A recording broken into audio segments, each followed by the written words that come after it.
오늘 하나님께서 우리에게 주신 말씀은 디모데전서 4장 1절부터 9절까지 말씀입니다.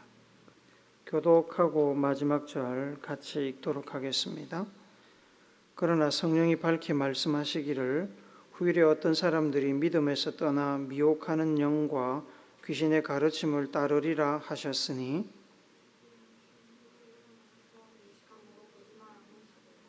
혼인을 금하고 어떤 음식물은 먹지 말라고 할 터이나 음식물은 하나님이 지으신 바니 믿는 자들과 진리를 아는 자들이 감사함으로 받을 것이니라.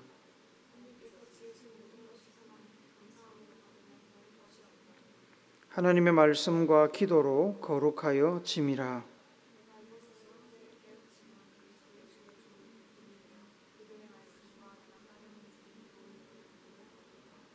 망령되고 허탄한 신화를 버리고 경건에 이르도록 내 자신을 연단하라.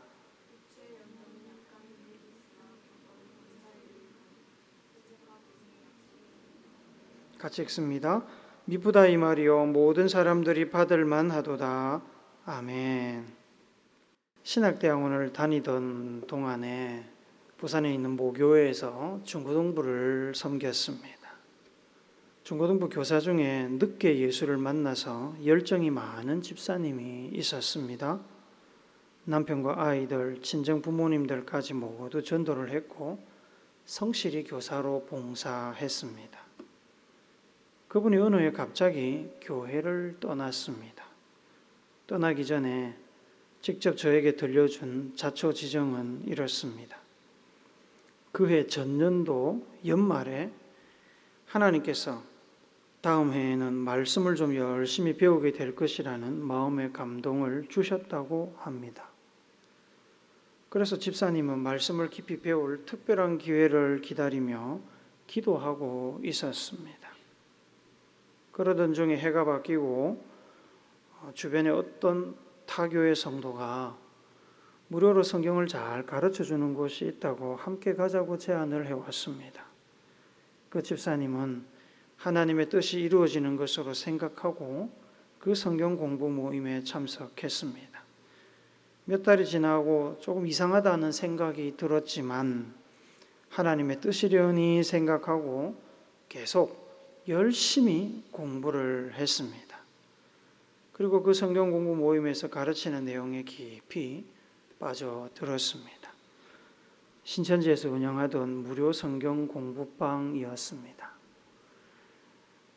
그렇게 신천지 성경 공부에 심취해 있던 어느 날 집사님이 저를 찾아왔고 교회를 옮긴다고 통보를 했습니다.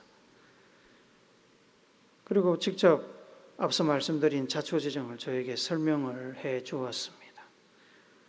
자기가 신앙생활을 시작했고 예수님을 만나고 성령의 은혜도 경험했고 가족들도 전도해서 함께 섬기던 교회에는 더 이상 구원이 없는 것 같다고 결론을 내렸습니다.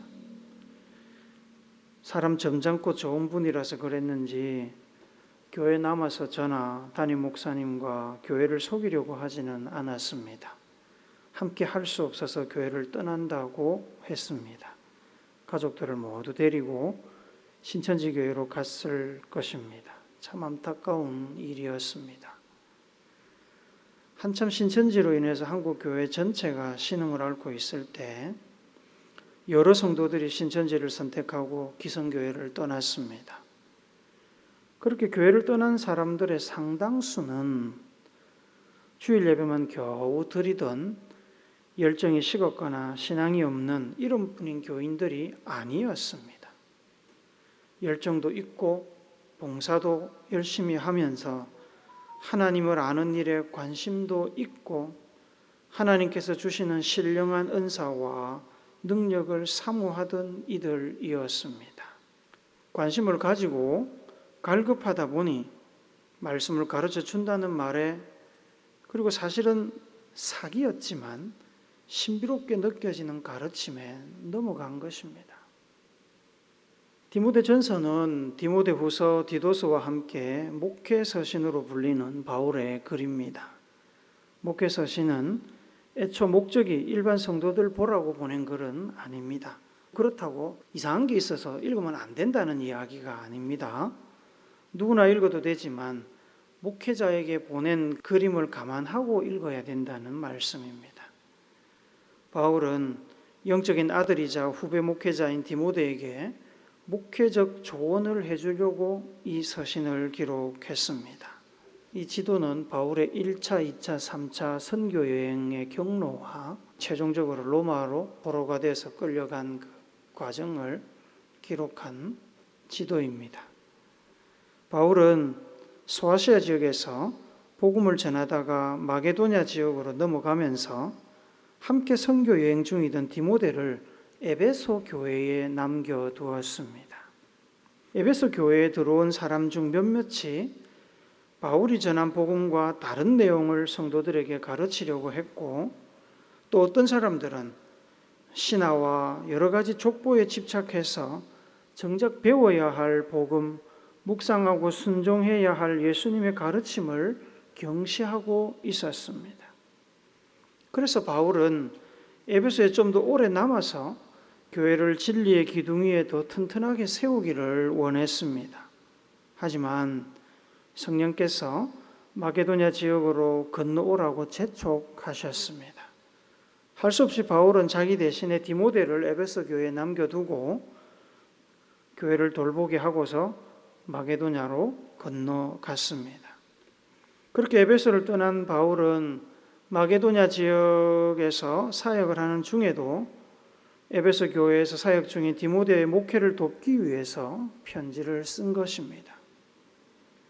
디모데 전서를 보면 목회자에게 필요한 중요한 내용들을 여러 가지 기술하고 있습니다.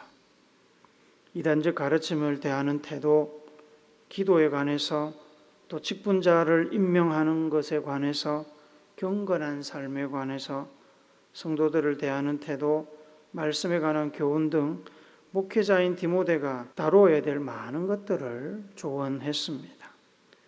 바울의 인사말을 한 뒤에 가장 먼저 꺼낸 이야기는 바로 교회 안에 들어온 이단적인 가르침, 거짓 선생들의 가르침에 관한 것입니다. 디모데전서 1장 3절 4절 우리 같이 읽습니다. 시작. 내가 마게도냐로 갈 때에 너를 권하여 에베소에 머물라 한 것은 어떤 사람들을 명하여 다른 교훈을 가르치지 말며 신화와 끝없는 족보에 몰두하지 말게 하려 함이라. 이런 것은 믿음 안에 있는 하나님의 경륜을 이룸보다 도리어 변론을 내는 것이라. 에베소는 로마, 고린도, 안디옥과 함께 로마 제국의 주요 도시 중의 하나입니다. 상업과 정치와 종교의 중심지였습니다. 아르테미스 여신의 신전이 있는 곳으로 이방신에 대한 우상 숭배가 아주 강한 곳이었습니다.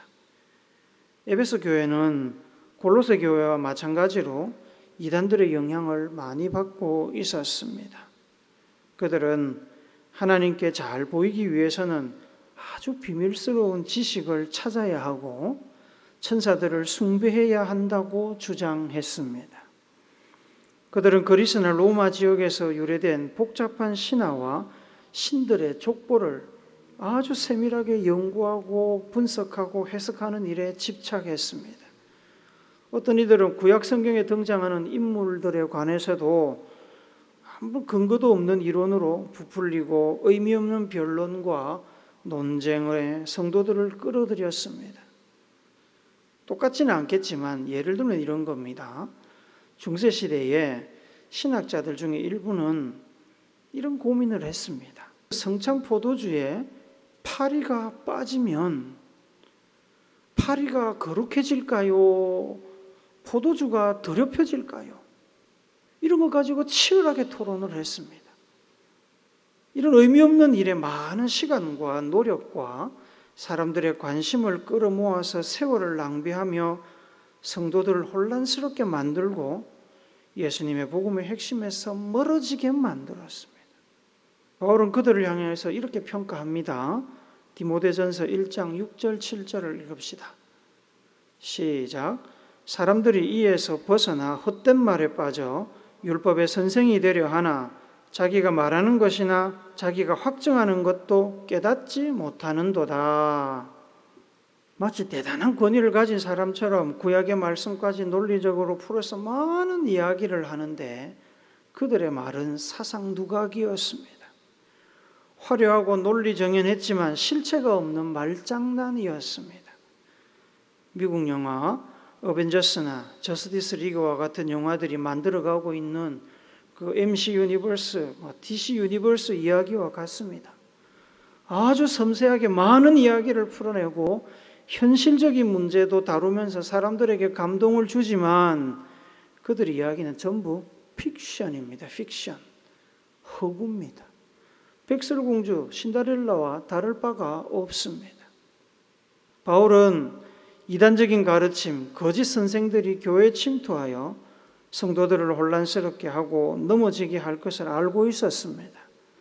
하나님의 성령이 그것을 알려주었다고 그는 고백합니다. 디모데전서 4장 1절 2절 한 번 더 읽어봅시다. 시작.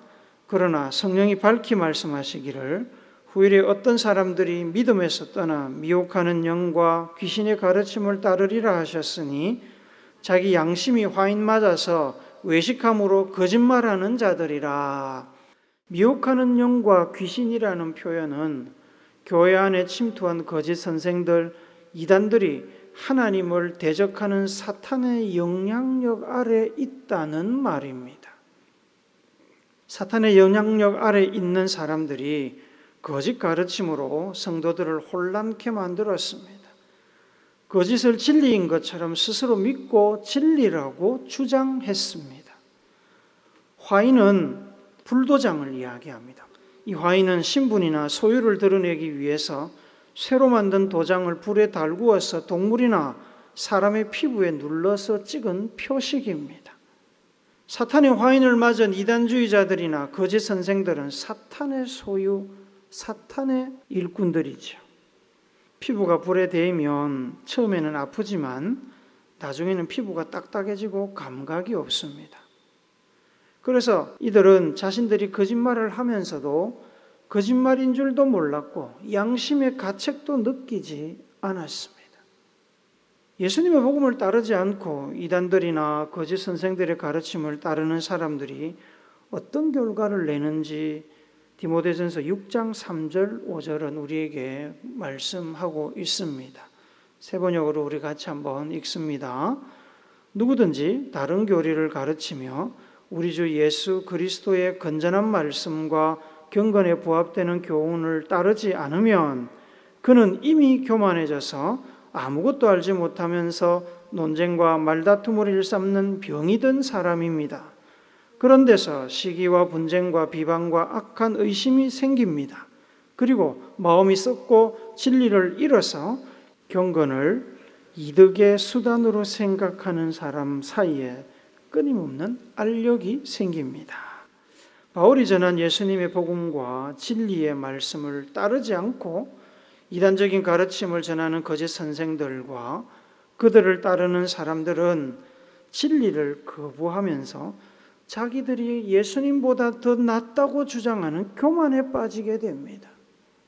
많은 말과 토론, 논리적인 이야기를 쏟아내지만 그들이 만들어내는 것은 진리도 생명도 구원도 아니고 투기, 분쟁, 비방, 악한 생각들 뿐입니다. 마음이 부패해져서 진리를 잃어버리고 거짓 가르침을 이익의 수단으로도 사용합니다. 여러분, 다미선 교회 들어보셨지요? 이장님이라는 사람이 1992년 10월 28일에 예수님께서 재림한다고 주장했습니다. 그 이야기가 퍼져나가자 전국에서 사람들이 그 다미선 교회로 몰려들기 시작했습니다. 이장님 씨는 이 땅에서의 삶은 이제 끝나니까 직장도 그만두고 집도 팔고 재산도 팔고 다 팔아서 교회에 헌금하고 모여서 함께 주님의 재림을 기다리자고 강권했습니다. 그래서 수많은 사람들이 그곳에 모였고 직장을 그만두고 학교를 그만두고 재산을 팔아서 그 교회에 헌납하고 10월 28일 주님 오시기를 그곳에서 기도하면서 기다렸습니다. 안 왔습니다. 예수님은 오시지 않았고 그들을 데려가지도 않으셨습니다. 이장림 씨는 성도들의 헌금을 착복해서 뒤에서 자기를 위해서 많은 것들을 사 모았습니다. 재림한다 그래놓고 자기는 그 돈으로 재산을 불리고 있었습니다. 결국 사기 및 외환관리법 위반 등으로 구속되었습니다. 이라그룹의 주인인 통일교 문선명과 그의 가족들, 세월호 사건으로 알려진 구원파 유병헌과 그 일가들, 신천지 이만희, 하나님의 교회 장길자 등 그들은 한결같이 진리를 가르친다고 이야기하지만 신도들을 통해서 자신들의 배를 불리고 있습니다. 주체 사상으로 자신들을 신격화해서 북한 주민들의 피를 빨고 있는 북한 김일성 일가와 다를 바가 없습니다. 안타깝게도 기성교회 안에서도 이런 일들이 일어납니다. 큰 교회 목회자들이 왜 자식들에게 교회를 물려주겠습니까? 하나님의 은혜로 교회가 커지고 잘 먹고 잘 살았으면 자식들은 저기 선교사로 아프리카로 보내거나 자립조차 어려운 시골교회로 보내서 받은 은혜에 보답하면서 살아야지요. 왜 세습을 하겠습니까? 거기에 돈이 있고 권력이 있기 때문입니다. 하나님께서 다 하셨다고 해놓고 나중에는 자기 공로의 대가를 주장합니다. 그래서 교회가 어렵고 빚더미에 있는데도 나 은퇴하니까 몇 억 만들어내. 그렇게 고집을 피우다가 성도들 가슴에 대못을 받고 은퇴하시는 분들도 굉장히 많습니다. 하나님의 뜻은 어디 있는지 생각하지 않고 안락하게 잘 먹고 잘 살 수 있도록 하기 위해서 자식들에게 교회를 물려주는 겁니다. 처음에는 순수한 마음으로 시작했을 겁니다. 그러나 어느 순간 하나님의 자리에 돈과 권력과 명예, 세상의 성공이 자리를 잡았습니다. 각종 이단들이 잘 되는 것처럼 사탄은 돈과 명예와 권력으로 타락한 목회자의 교회를 부흥시킬 수 있습니다. 못할 것 같습니까? 할 수 있습니다. 그래서 저 신천지도 하나님의 교회도 우리가 들으면 저런 걸 누가 믿어 하는 그런 교리를 보고도 사람들이 몰려드는 겁니다. 하나님이 없어도 화려한 언변과 신비한 체험으로 사람들의 마음을 사로잡고 근거 없는 자부심과 특권의식 혹은 죄책감과 공포로 교인들을 교회에 묶어둡니다. 이단과 거짓 선생들의 끝에는 항상 재물이 있습니다. 기성교회도 교회 재물이 어디로 흘러가는지 그 최종 목적지가 어딘지를 보면 교회 지도자가 추구하는 것이 무엇인지를 볼 수 있습니다. 성도들은 더 가난해지고 살기 팍팍해지는데 교회 지도자들은 성도들의 그 눈물 어린 헌금으로 잘 먹고 잘 사는 것을 우리는 주변에서 흔하게 볼 수 있습니다. 교회 지도자들은 그것을 하나님의 축복이라고 포장하면서 열심히 하면 자기들처럼 성도들도 복 받는다고 속입니다. 순진한 성도들은 또 그 말에 속아 넘어갑니다.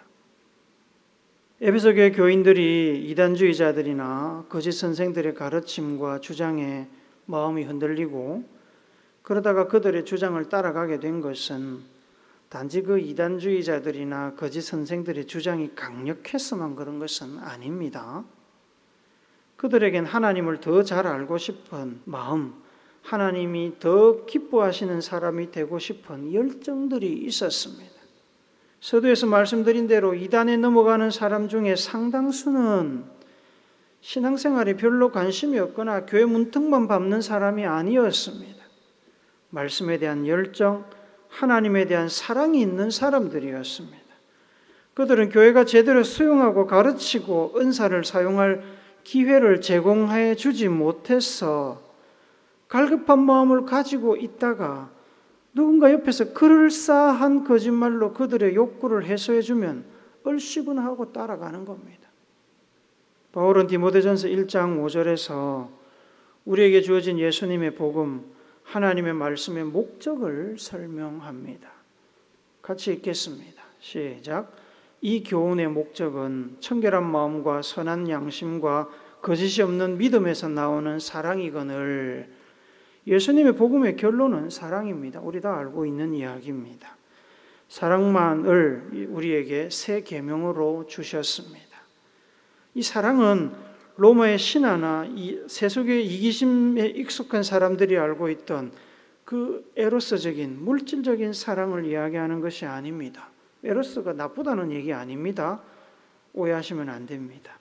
예수님의 이 사랑은 아가페적인 사랑입니다. 예수님께서 모범을 보이신 대로 아낌없이 목숨도 줄 수 있는 헌신적이고 대가를 바라지 않는 순수한 사랑입니다. 이 사랑은 우정이나 연애의 감정을 뛰어넘습니다. 청결한 마음과 선한 양심과 거짓 없는 믿음은 경건한 삶의 열매입니다. 경건한 삶에서 나오는 사랑은 다양한 은사 중에 가장 중요하고 귀한 은사이며 하나님의 핵심적인 성품이지요.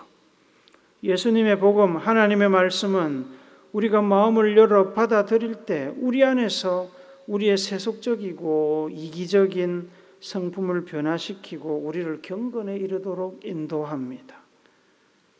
우리 안에 잠들어 있는 하나님의 형상, 사랑의 성품을 끄집어냅니다. 성령이 순종하는 성도들의 삶 속에서 그 일을 하십니다. 본문 디모데전서 4장 5절에 보시면 사도 바울은 다른 교훈, 헛된 신화, 끝없는 족보, 율법에 대한 불필요하고 과장된 해석과 가르침이 아니라 하나님의 말씀과 기도로 우리가 거룩해진다고 합니다. 하나님을 더 알기를 원하는 사람들, 하나님 앞에 더 크게 쓰임받기를 원하는 사람들, 신령한 은혜를 사모하는 사람들이 추구해야 될 것은 다른 교훈, 헛된 신화, 끝없는 족보, 율법에 대한 쓸데없는 해석이나 가르침이 아니라 하나님의 말씀과 기도라고 지금 이야기하는 겁니다.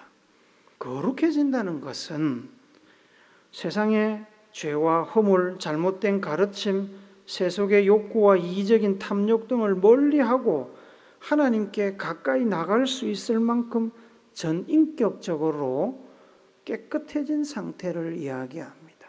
전인격적으로 우리의 영과 우리의 마음과 생각, 그리고 예배를 드리기 위해서 우리가 몸을 깨끗하게 준비하는 것과 같은 그런 전인격적인 청결의 상태를 이야기합니다.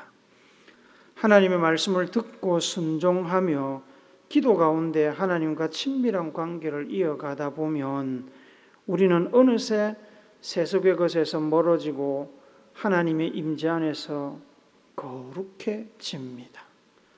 계산하지 않는 청결한 마음과 왜곡되지 않은 선한 양심과 거짓 없는 믿음을 소유하게 되는 것입니다. 그때 하나님의 사랑이 우리의 행실을 통해서 드러나게 됩니다. 이렇게 거룩해진 성도들의 영적인 상태를 경건이라고 부르는 겁니다. 경건은 우리가 영적으로 가장 건강한 상태, 가장 완전한 상태를 말합니다. 청결한 마음, 선한 양심, 거짓 없는 믿음의 열매가 맺힙니다. 하나님과 친밀한 관계 안에서 하나님과 온전히 하나가 되는 것입니다. 하나님의 말씀에 순종하여 하나님의 뜻을 이루고자 하는 열정이 가득 차 있고 전심으로 하나님을 사랑하며 예배하며 이웃을 내 몸처럼 사랑하는 상태입니다. 하지만 이 경건이 그냥 어느 날 갑자기 주어지는 것은 아닙니다. 우리가 하나님을 닮고 성령의 인도를 받고자 하는 마음이 있다고 해서 우리가 어느 날 갑자기 경건한 상태에 도달해지는 건 아닙니다. 우리의 육신도 훈련과 연단을 통해서 성장하고 성령이 우리 안에 있지만 우리는 여전히 하나님을 아는 지식, 하나님의 성품을 배우며 성장하고 있지 않습니까? 경건한 삶은 이 훈련과 연단을 통해서 성장합니다. 본문 7절 8절을 우리가 한 번 더 읽읍시다. 시작. 망령되고 허탄한 신화를 버리고 경건에 이르도록 내 자신을 연단하라. 육체의 연단은 약간의 유익이 있으나 경건은 범사에 유익하니 금생과 내생에 약속이 있느니라. 그럼 이 연단하는 것이 동양 사상에서 오는 돌을 닦는다, 불교에서 하는 해탈의 경지에 이른다는 것과 어떻게 다르냐 하면 우리의 연단은 우리의 능력을 의존하지 않습니다. 하나님의 은혜에 의존합니다. 우리가 연단한다는 것은 우리가 뭘 대단히 열심히 노력해서 뭐가 된다는 것이 아니라 우리가 전적으로 우리 자신을 하나님한테 맡길 때 하나님이 우리를 다스리시는 것을 이야기합니다. 도 닦는 것과는 방향이 완전히 다릅니다. 경건은 이 땅에서 하나님의 은혜와 복을 불러오고 저 하늘나라에서도 하나님과 함께 영생의 기쁨을 누리게 하는 복입니다. 사랑하는 오늘교회 성도 여러분, 우리는 하나님과 잘 지내고 싶은 열정을 가지고 있습니다. 우리는 모두 예수님과 동행하며 하나님의 뜻을 이루는 삶을 살고 싶어 합니다. 우리는 늘 하나님과 대화하며 성령이 우리의 삶을 인도하시기를 기대합니다. 하지만 사탄은 우리가 주님과 동행하는 경건한 성도의 삶을 살아가도록 그냥 내버려 두지 않습니다. 거짓 가르침으로 우리를 유혹합니다. 물질의 풍요와 안락함, 세상의 즐거움과 쾌락으로 우리를 유혹합니다. 때로 우리의 약점, 우리의 허물을 공격하여 넘어지게 만듭니다. 호황된 진리, 논쟁적인 토론, 거짓 가르침으로 우리의 믿음의 뿌리를 흔듭니다. 우리의 관심을 하나님과 진리의 말씀에서 다른 곳으로 끌어내기 위해 늘 우리 주위를 배회하며 우리를 공격할 기회를 엿보고 있습니다. 말씀과 기도로 경건에 이르도록 스스로를 연단하시기를 바랍니다. 매일매일 하나님의 은혜 안에 있기 위해 힘쓰시기 바랍니다. 죄는 모양이라도 버리고 말씀을 삶의 기준으로 삼고 기도하며 성령의 인도를 따르십시오. 겸손하게 자기를 낮추고 사랑으로 섬기시기 바랍니다. 그리하여서 세상 그 무엇에도 흔들리지 않는 굳건하고 신실한 그리스도인의 삶을 사시기를 예수님의 거룩하신 이름으로 축복합니다. 아멘.